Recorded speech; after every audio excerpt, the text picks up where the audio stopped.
So, this class that Ali does, it's very appropriately named Deep Peace Meditation. I think most people really aspire and hope for this condition of deep peacefulness. From the all yogic teaching is found on a group of, we'll call it scriptural work, known as the Vedas. And the Vedas, are just like incredibly vast and contain a huge variety of knowledge. But there is a common thread or a common theme in almost all aspects of it. This idea of knowledge and of wisdom. And the opposing part of that is, of course, ignorance. And there's like a very simple formula. I think you're probably, are you a little familiar with Buddhism and the teachings of Gautama Buddha? He had a really basic formula that he would repeat. And we find this throughout the Vedas also. Ignorance equals pain. If you are living a life that is founded on poor understanding or misunderstanding, it will always result in pain. If in your life you are suffering from distress, or you are experiencing pain in different ways, anxiety, depression,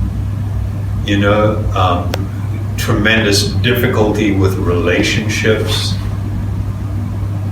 anything that is producing, any symptom that is producing pain, means that we have adopted in our life something that is untrue, that is fundamentally ignorant.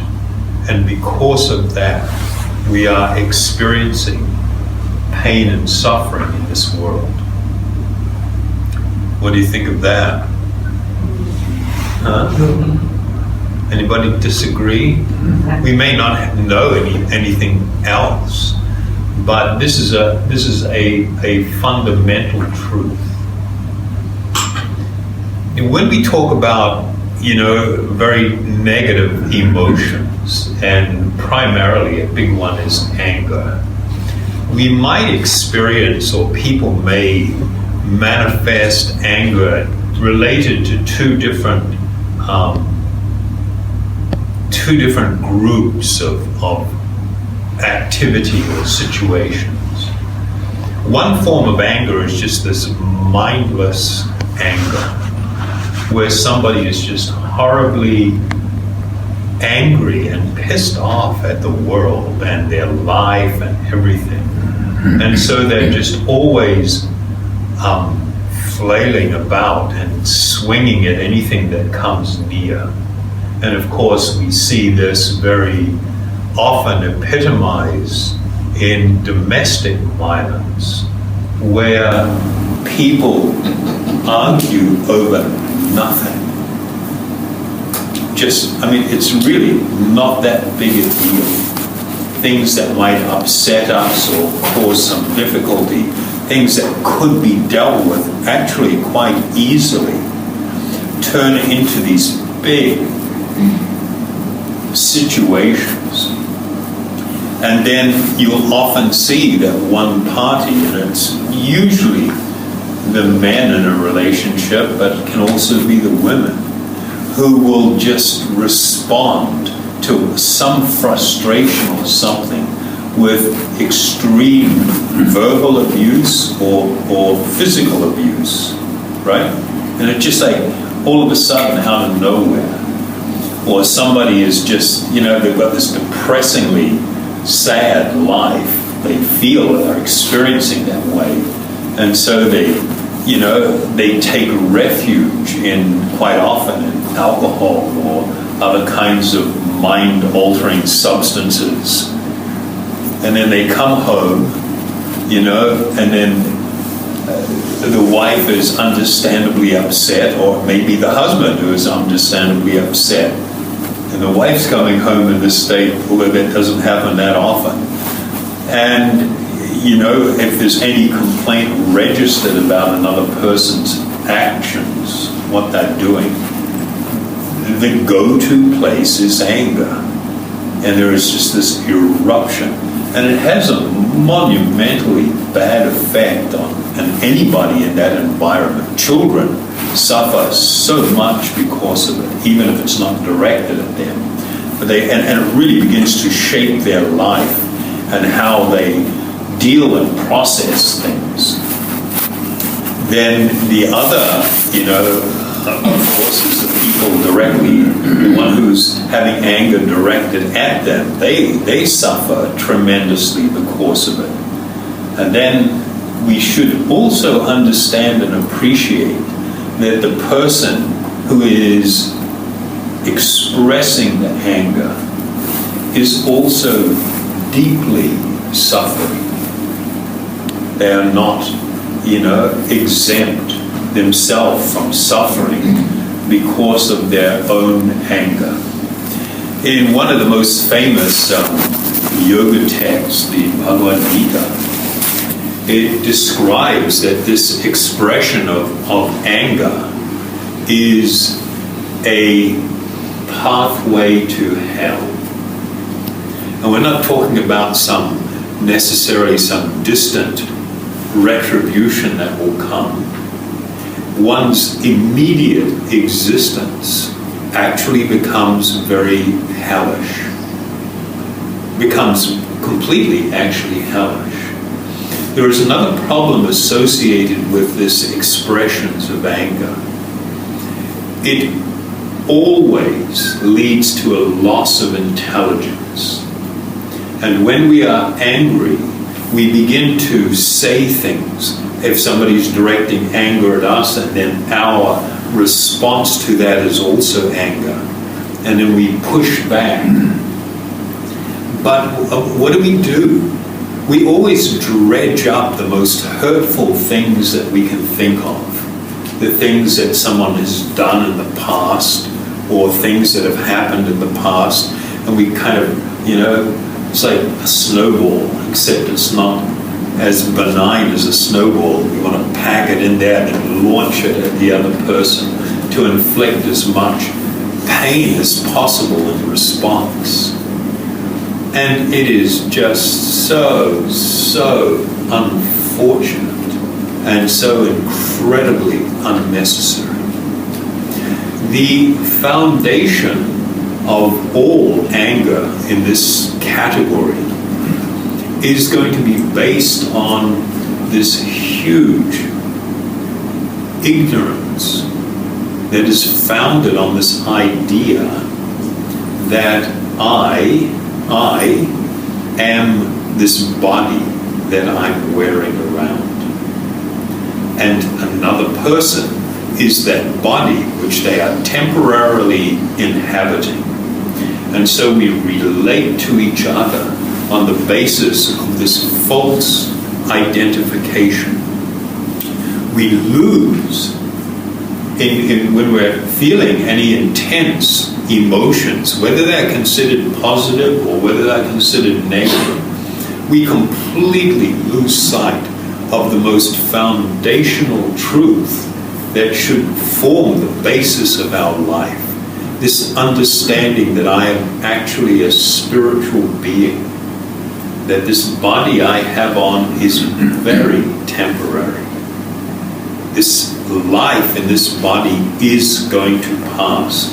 It has had a beginning, and it will surely therefore have an end. And this period in between my birth and what is called death, I call it life. But actually this is not life. Life is a spiritual principle. It is part of who I am. I am eternally alive. But it becomes impossible for me to experience the spiritual reality of actual life, a spiritual life, if I am totally lost in this misconception, this misunderstanding, this misidentification. All, and I mentioned before, for those who have been here before, the foundation of all spiritual life and spiritual understanding is this appreciation of this truth that I am a spiritual being. This body I'm wearing around is not me.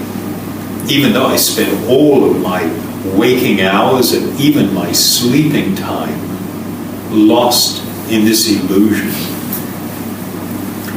Materialism, the philosophy of materialism, is founded on the idea that I am material. I am this body. I am material elements. I am a material substance.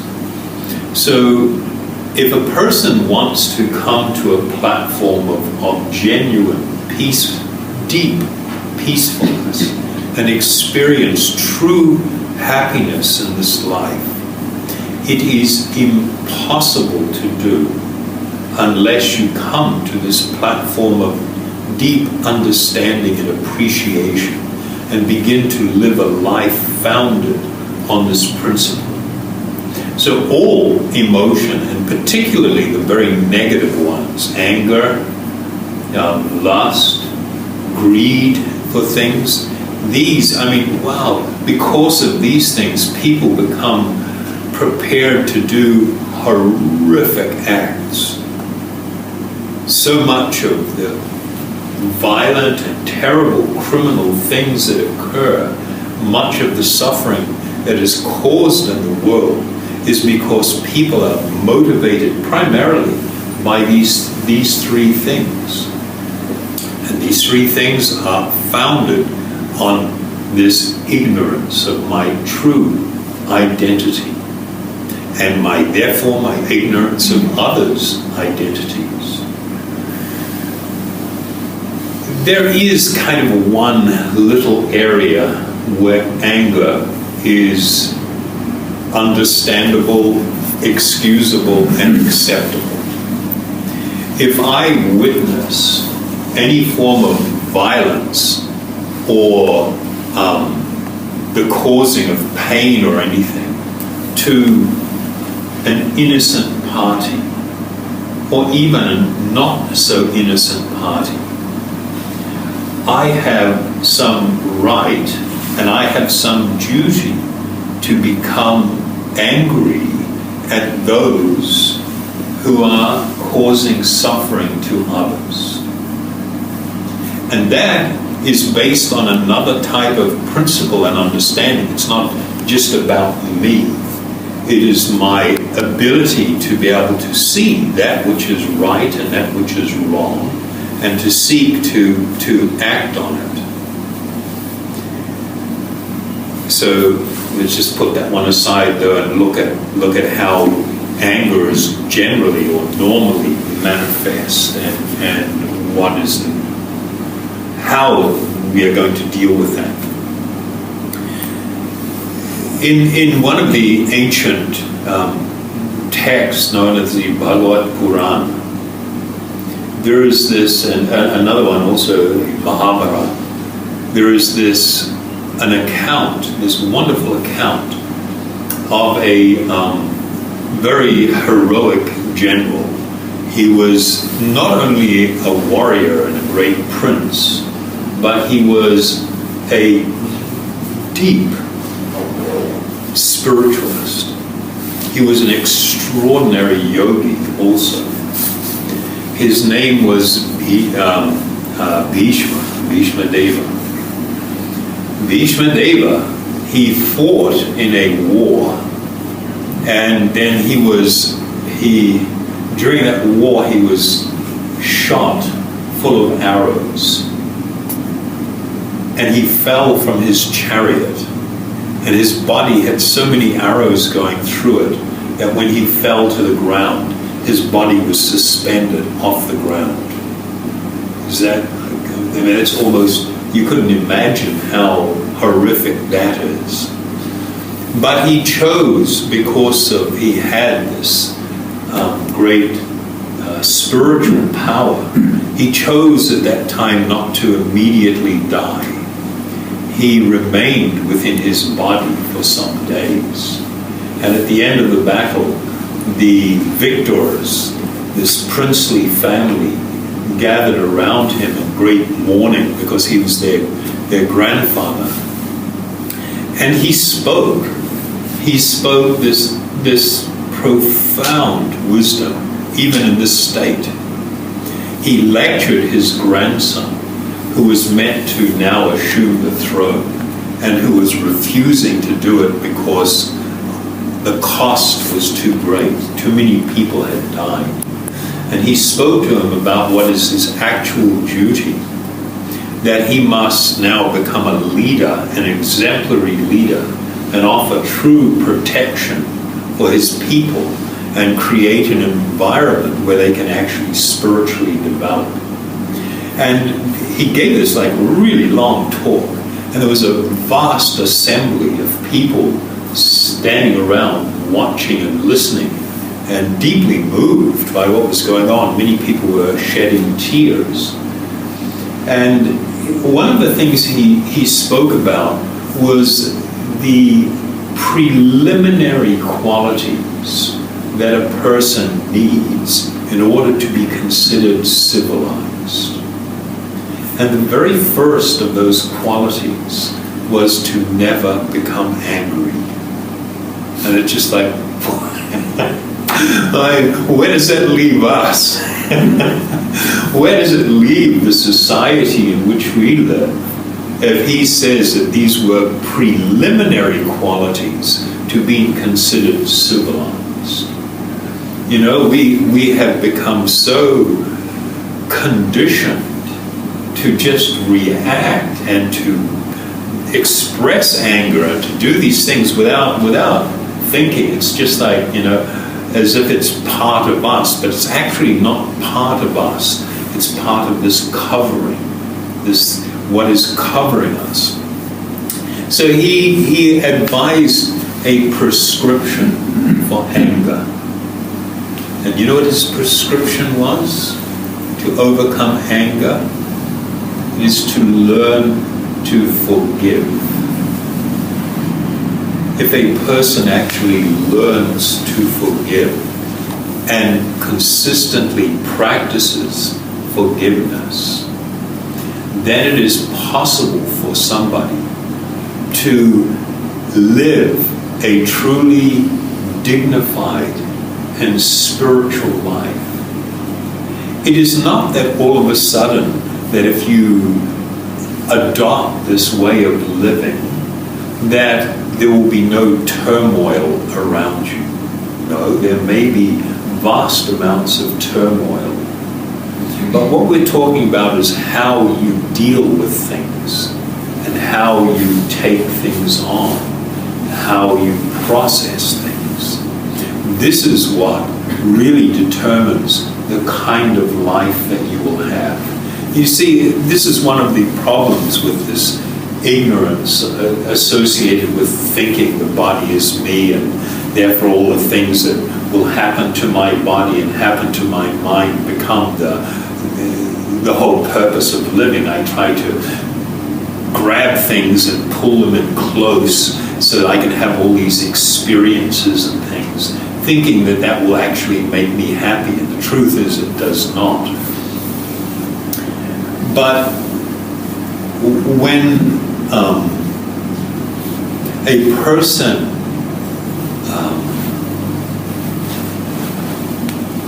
you see this paradox. I can go out and engage in all the activities. Like, for instance, I've got a favorite food, favorite music. I can, and we've mentioned this before, the experience of so-called happiness. They got the saying in this world, variety is the spice of life. Correct? People say this. And it's based on this understanding or misunderstanding that I've got to keep mixing up my experiences in order to feel some happiness. Whether it's like, if we give the example related to food, I've got a favorite food, but if I'm locked in a room and the only thing I get to eat every day for a week is my favorite food, it very quickly becomes my least liked food. 2 or 3 days into it, just a total bummer. And now I feel I'm being tortured. I'm being forced to eat just this one thing over and over and over again. And of course the question is, how can something that at one time seems to bring me great happiness can later seem like poison and be causing me distress? And it's because we don't think very deeply. We don't consider very deeply what it is that's actually going to provide me genuine happiness.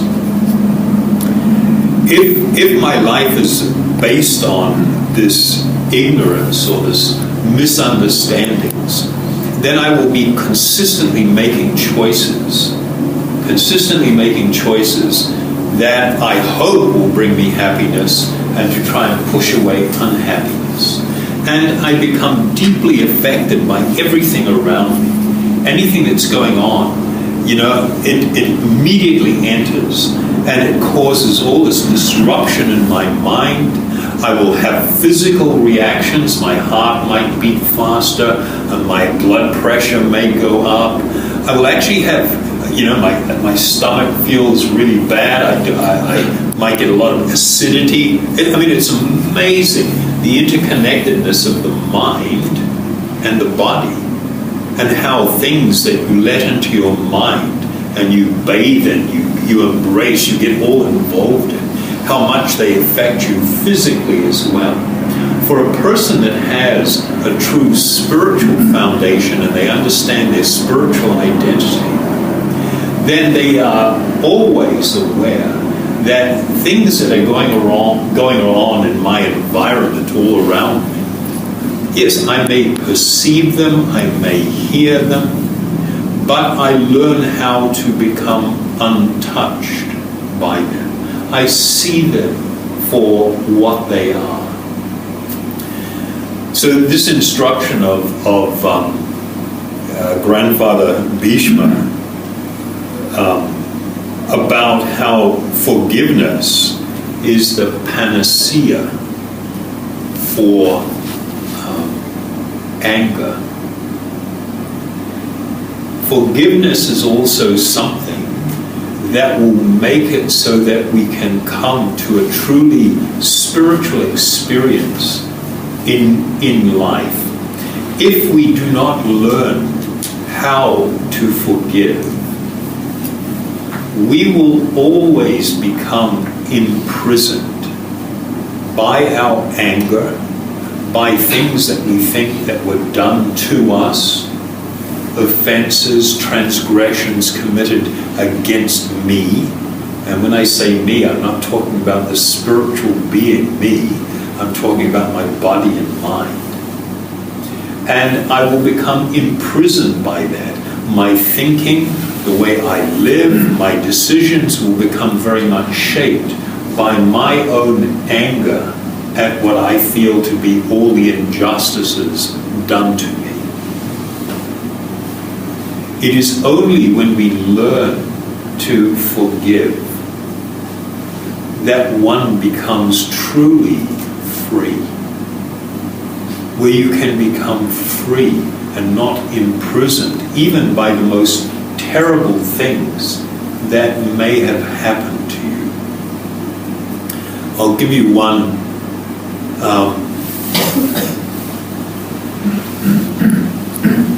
I'm going to call it an extreme example because it is rather extreme. It's rather amazing. About 530 years ago, there was a personality that he was living in India, in the eastern side of India, Bengal. He was born in a Muslim family, but he took up this practice of this mantra meditation, the chanting of these spiritual sounds, and he became so steeped in this practice that he separated himself from society and would be constantly just walking about, engaged in this process of chanting these spiritual sounds.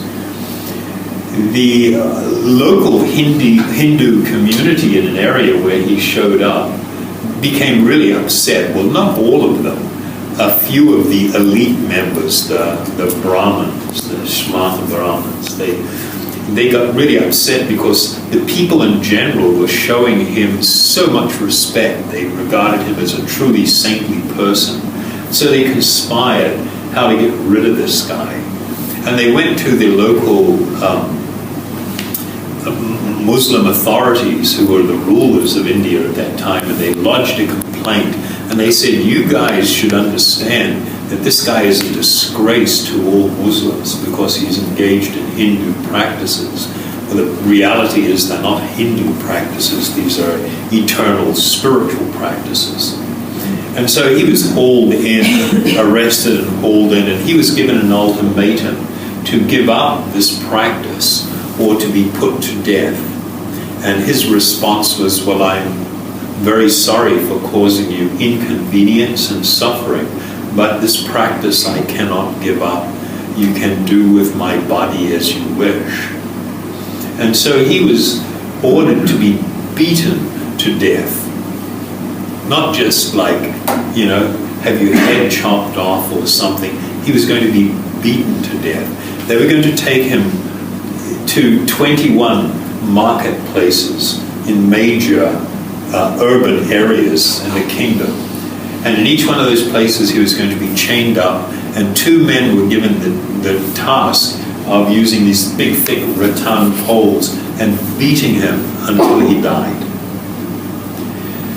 So they began this process, and he wasn't dying, and they were beating him and beating him. And the whole time he was never seen to cry out or to express anger or anything. Finally, they did the whole circuit, and he still had not died. And they had unhooked him from the post he was tied up. He was lying on the ground. And now the two men that were meant to beat him to death began to actually express tremendous regret and fear. They thought perhaps this man was truly a saint, and what we are doing is just outrageously bad. But they were also fearful because they were told if he doesn't die, you will be executed. So these guys were highly motivated to do, the necessary evil task. And he looked up from the ground and saw them in this state of anxiety and asked them what was wrong. And they told him. And his response was to apologize to them for causing them difficulty. And being a very accomplished mystic and spiritualist, he went into a state that is called samadhi. This is a very deep inward state where one is intimately connected with the divine, with the Supreme Lord. In that state, the body shows no symptom of life, so they declared him dead, and he was dragged out and his body thrown into the river. So, this is really an extreme example, but the question for us should be, what is this state that he is in, where even something as violent and as extreme as that is not only not going to make it so he loses his mind in anger and his reaction, but he himself still feels pity for those who are causing him great suffering. Is it becoming too warm? Huh? Yes. We're okay. So, if this is what's considered, a manifestation of a very high spiritual state, maybe we're not going to be in that condition. I don't think so. But what is it that makes it so a person can be surrounded by an enormous amount of disturbance and even violence, and yet be able to maintain such an state of peacefulness internally? And it comes from this spiritual foundation. Learning to forgive and to practice forgiveness actually really helps us develop a spiritual consciousness.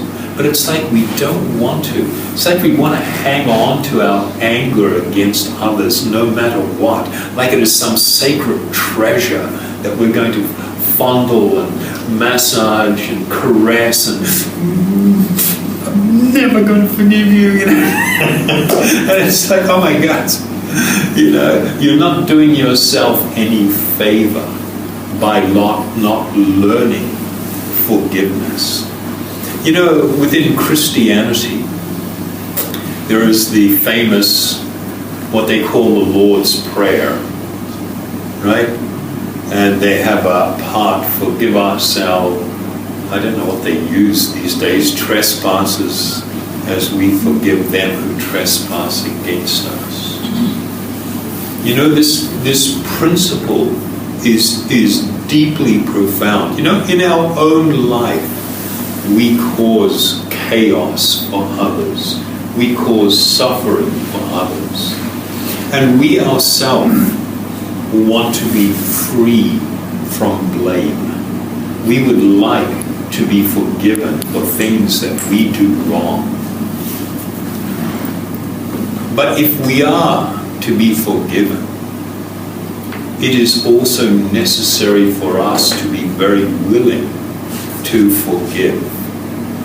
Until we are willing to let go of all the things that we feel are transgressions, until we're willing to let go of that, we cannot ourselves find the state of utter forgiveness, to be free from all of the burdens that weigh heavily upon our heart and upon our mind. So this is a very deep subject, and we're just sort of like touching on it quite quickly.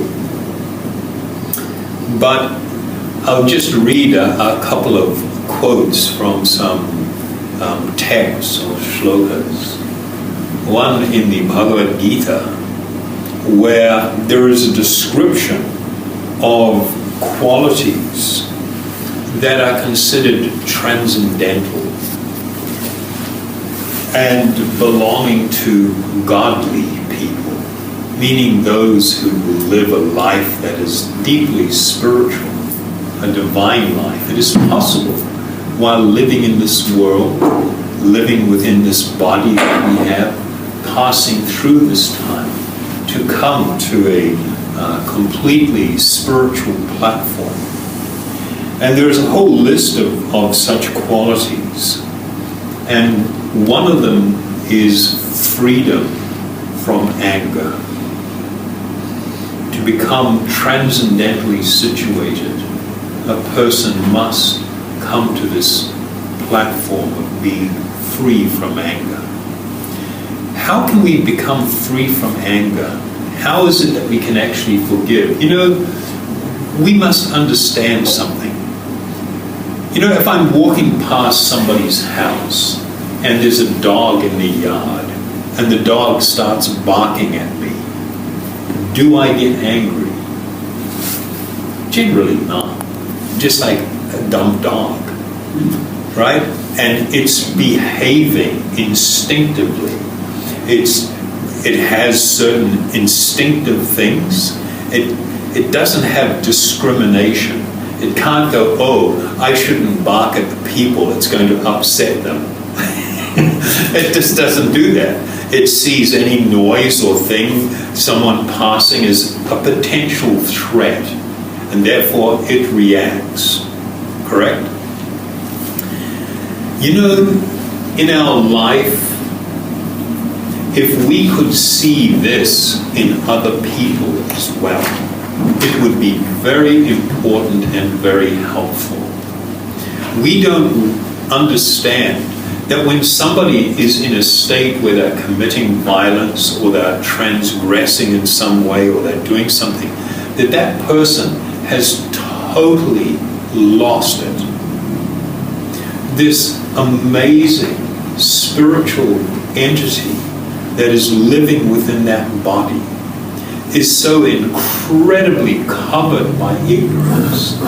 They are so influenced by whatever's going on in their mind. It is like if you saw somebody tied to the back of the car and being dragged down the road. You would feel pity for them, wouldn't you? It's like they'd be screaming out, and just being dragged.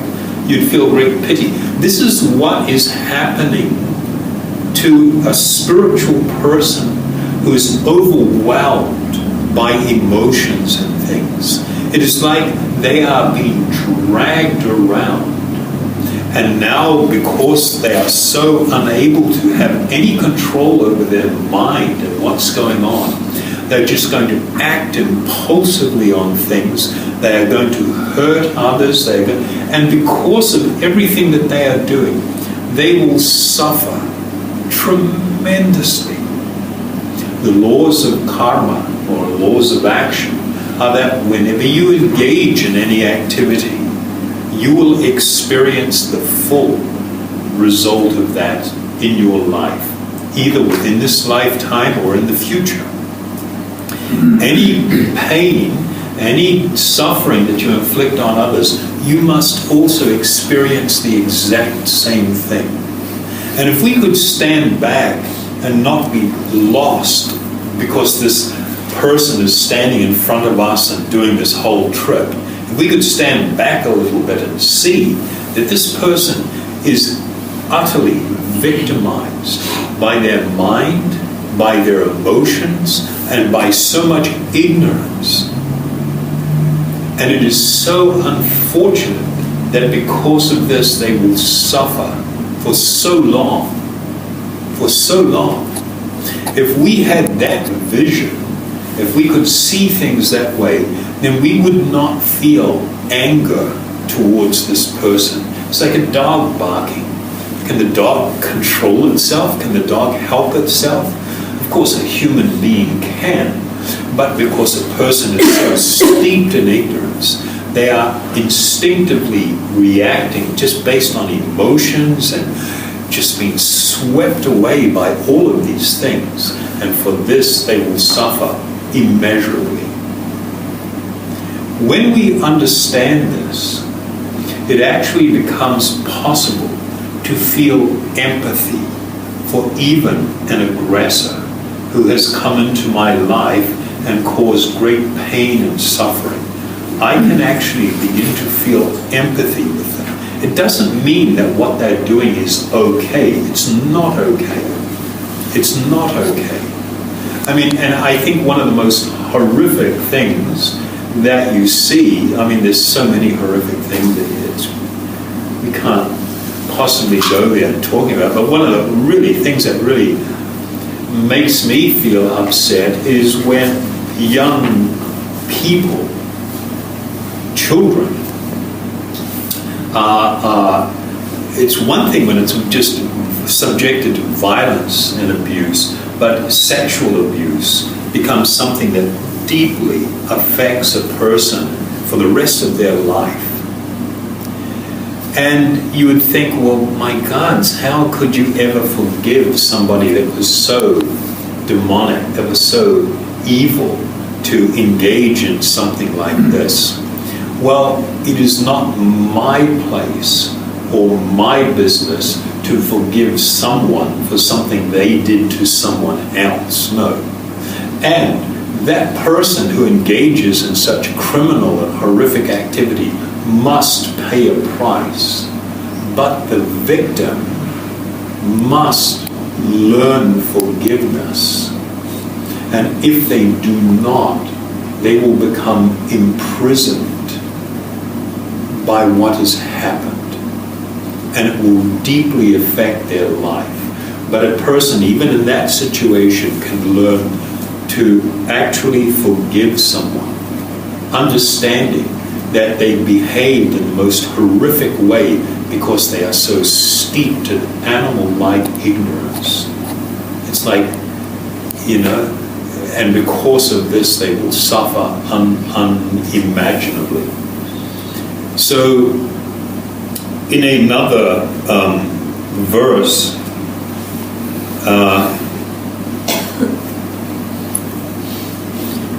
a great sage in the Bhagavad Purana states that it is the duty of a transcendentalist to culture the quality of forgiveness, which is illuminating like the sun. Wow, that's amazing. That my cultivation of forgiveness will become, for me, illuminating like the sun.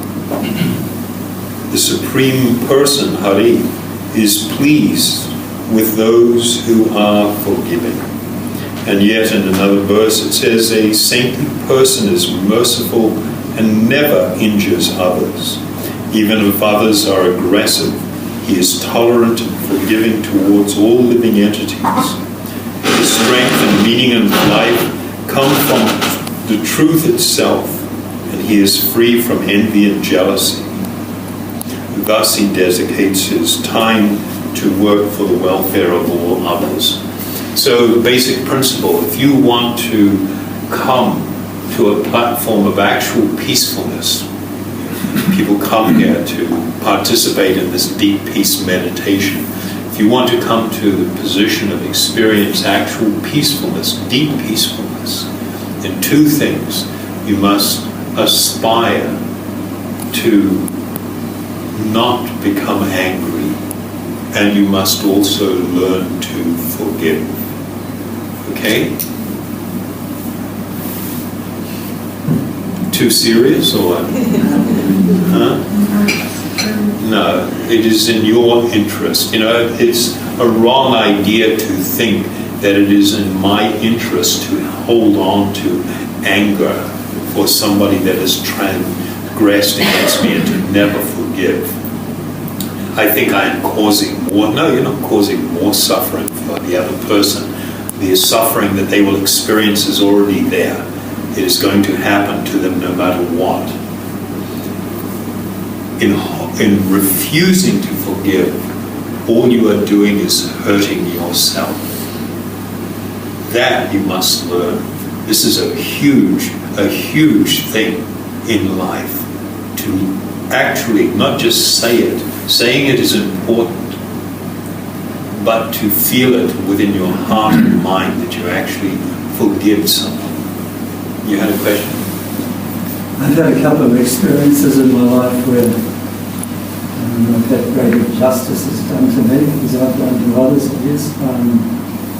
But I found it even though I've known that I should forgive, I found that this anger or resentment or a state of unforgiveness doesn't leave. Yeah. It comes back, or it may be that I set my mind that I'm going to forgive and I know I should forgive, but then I find automatically an attitude of disrespect surfaces towards that person? Yeah.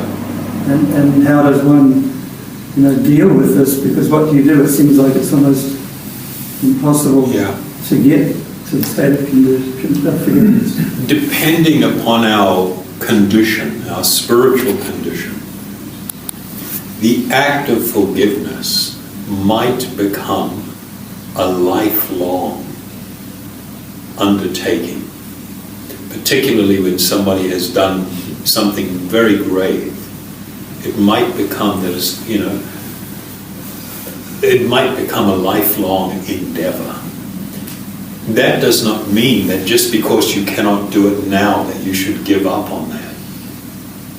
You can reflect upon why you are still holding on to it.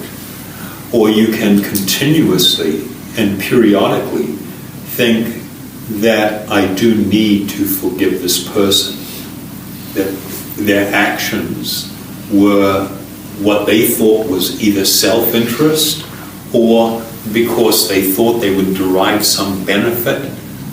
People always do things because they think they're going to get something out of it. And that decision is a very ignorant decision, because what they end up doing, number one, does not make them happy, does not fulfill them.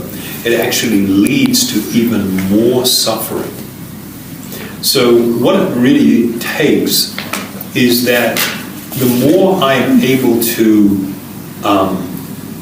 step back from selfish interest, the more I am able to feel selfless, the more I am able to empathize with others and their suffering, and the more I desire to be a positive influence in this world, to relieve the suffering of others.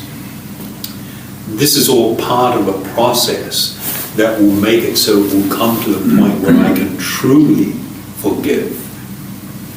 If I am not in the state where I can truly forgive, it doesn't mean I should not exercise forgiveness until I get to that point. No, the constant practice or periodic practice of contemplating on this and the fact that I still feel this resentment and I should forgive this person and actually make a declaration that I forgive them.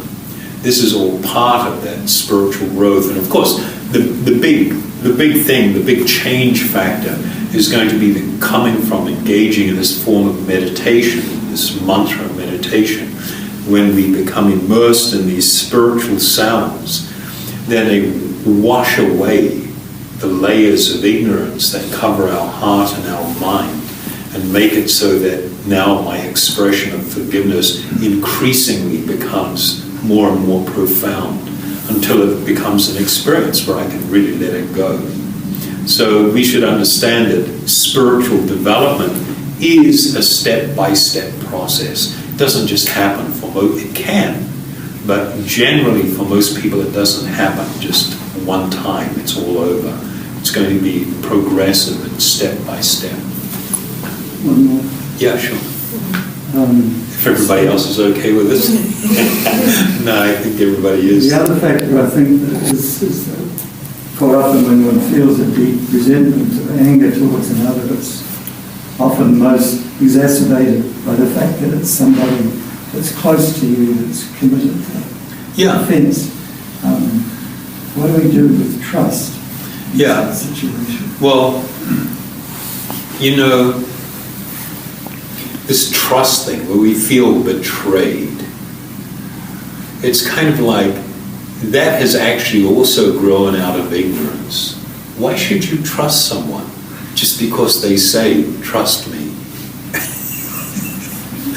No, you should know. I mean, a spiritual principle is if a person does not have full, I'm not talking about partial, full control over their mind and their senses, they are absolutely untrustworthy.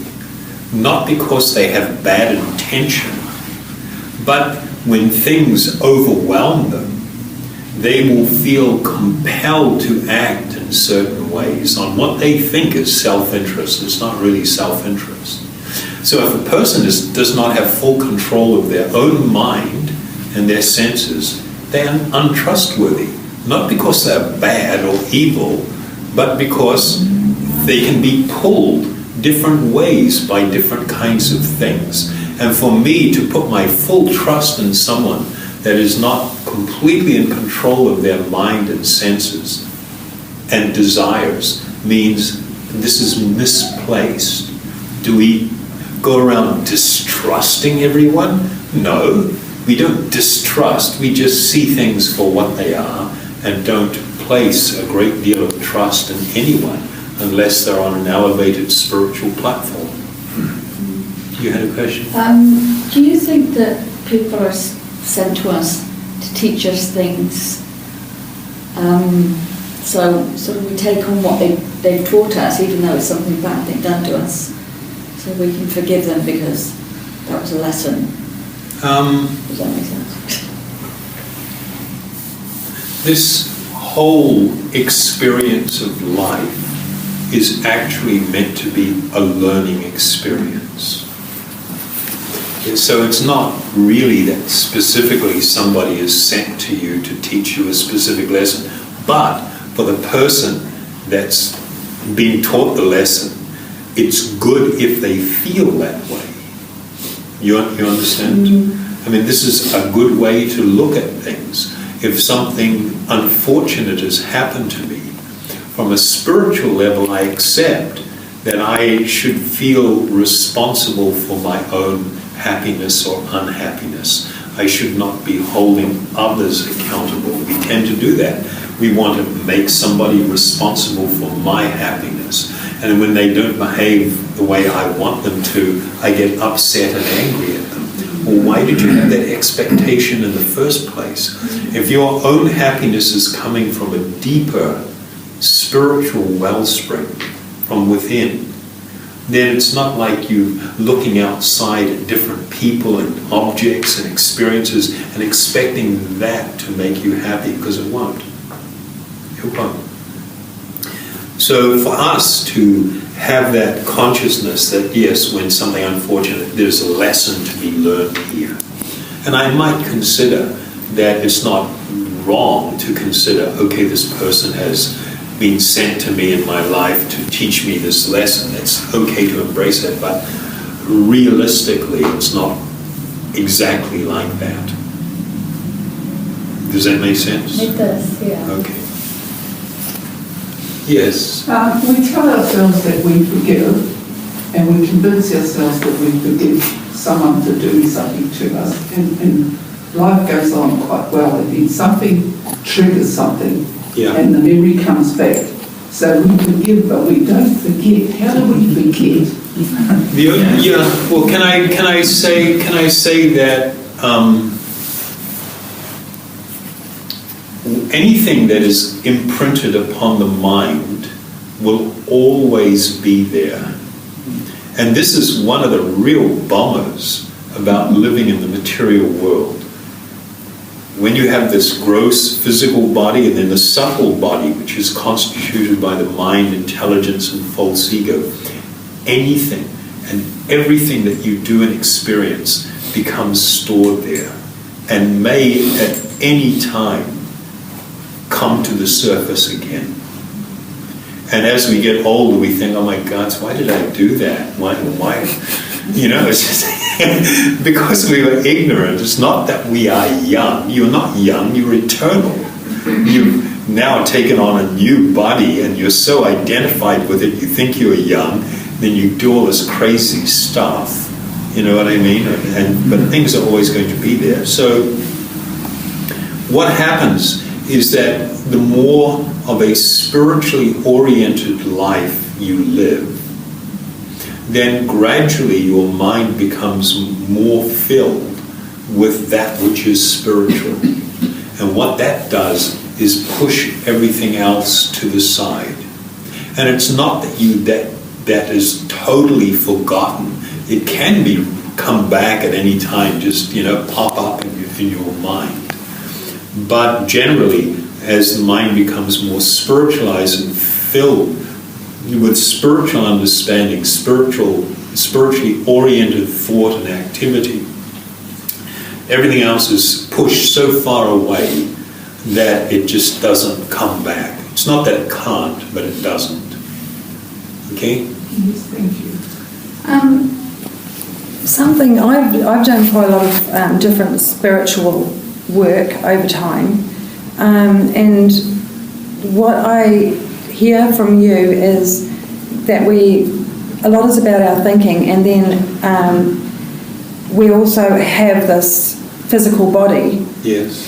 But what I have come to think and might be helpful, especially for the gentleman back there, is to kind of actually put the two together a bit better, because I think often we're sort of, I think spirituality is fantastic. I use it all the time in mantras and chanting and all that sort of thing, but I've found that the linking properly into my body and actually sometimes letting my thinking go, but often when we have pain or we have that situation like he was hurt about some things, it actually does manifest into our body, and sometimes I've found that's an easier place to actually go to forgive, because our mind is the one that's just he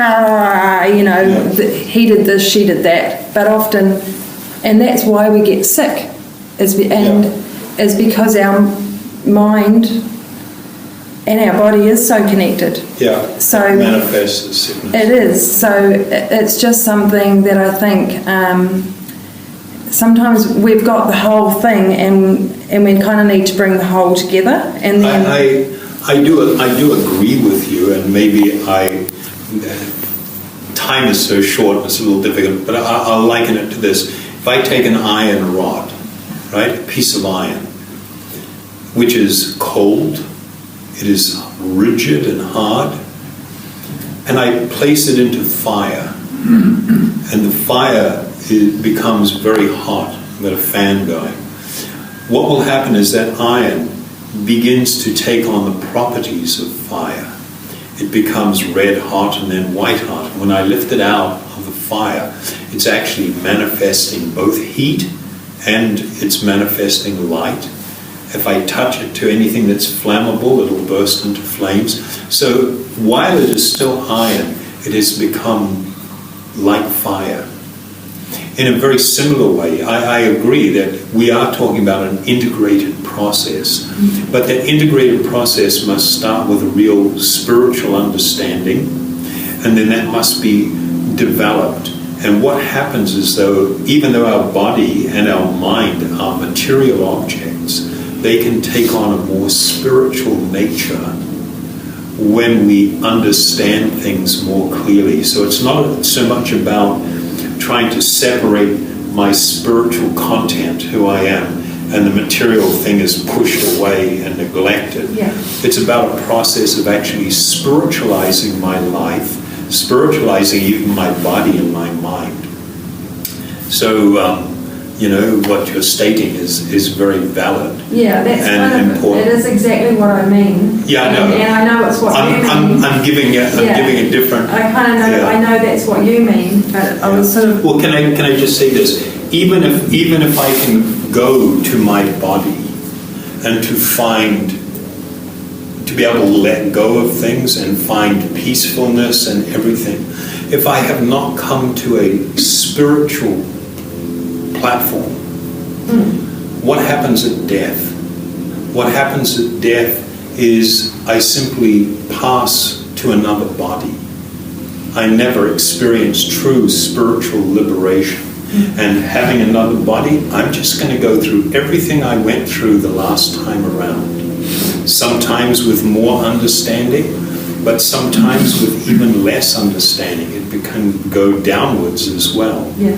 So what we're looking for is like an integration of what you're talking about, but then also this higher spiritual principle, which is not about neglecting the body or mind, but living a more spiritual existence, so that it becomes or delivers the greatest possible good for us.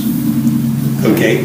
Yeah. We're good with that? Yeah, I know, that's totally what I mean. Yeah. I figured, totally get it. And I mean, I'm definitely not just disparaging anything Yeah. spiritual, because that is the greatest thing. Yeah. But I think it's just for the forgiveness. I can see that because it does happen. Like we can kind of bypass the mind to a certain point to then bring it all together for forgiveness. I agree with that. That bypassing of the mind is actually engaging what in yoga is called buddhi, which means the intelligence. And we're not talking about the ability to calculate, but this higher sense of myself, and being able to stand back from the mind and not even pay attention to it and go deeper within.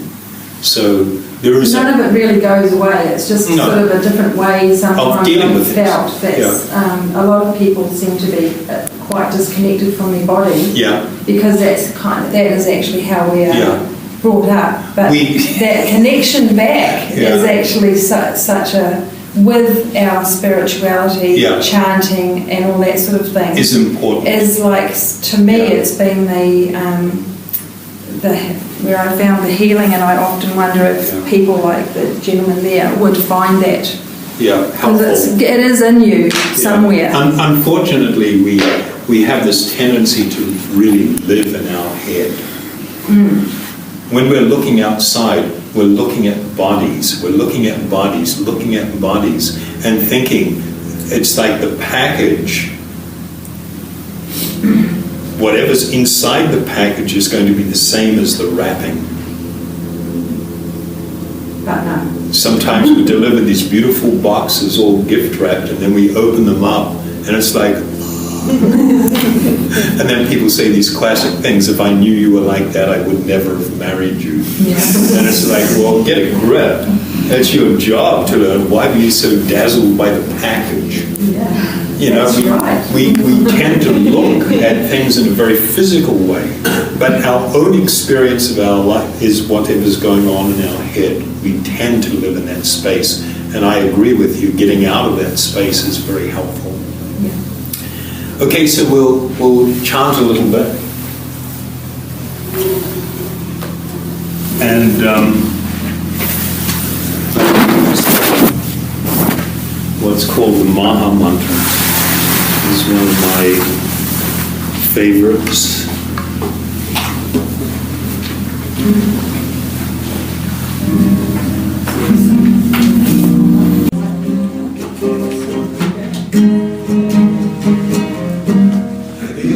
Krishna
You're very welcome, Kelly.